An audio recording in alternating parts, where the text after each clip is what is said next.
Bienvenue, vous êtes sur RTI 1, merci de suivre le flash de 18 h.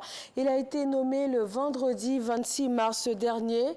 Le nouveau chef du gouvernement, Patrick Achi, a effectivement pris fonction aujourd'hui mardi.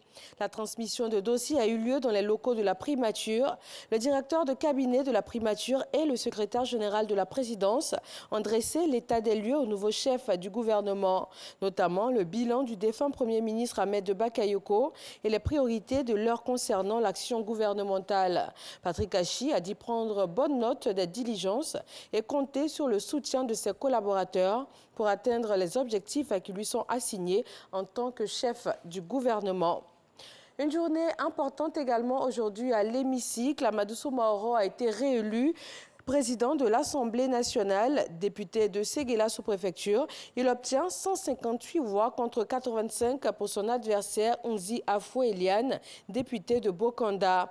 Le vote s'est tenu ce jour lors de la séance inaugurale de l'Assemblée nationale en présence de 240 députés sur les 249 élus le 6 mars dernier.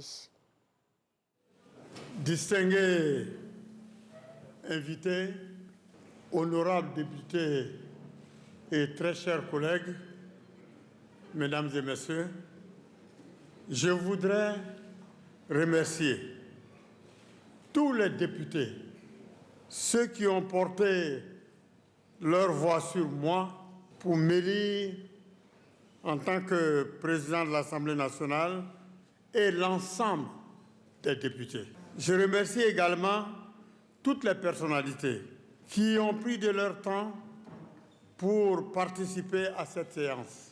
Vu que la rentrée parlementaire est dans 2 jours, je voudrais réserver mon allocution pour cette circonstance. Merci. La séance est levée. 36e jour de jeûne pour les fidèles chrétiens. Des congrégations religieuses ont reçu un appui de la première dame de Côte d'Ivoire en cette période particulière.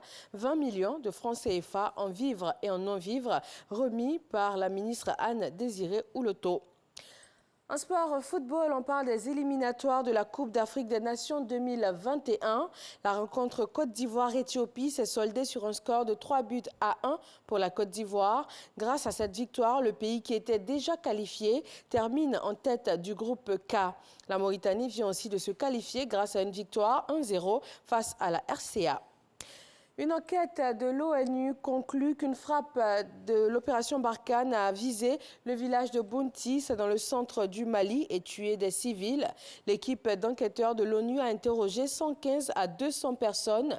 Au moins 16 civils ont été tués lors de cette frappe de la force française. 3 civils également morts des suites de leurs blessures. Les enquêteurs estiment nécessaire l'ouverture sur le terrain d'une enquête indépendante, crédible et transparente. Dans un communiqué publié peu après la sortie du rapport, le ministère français des Armées réfute les conclusions onusiennes.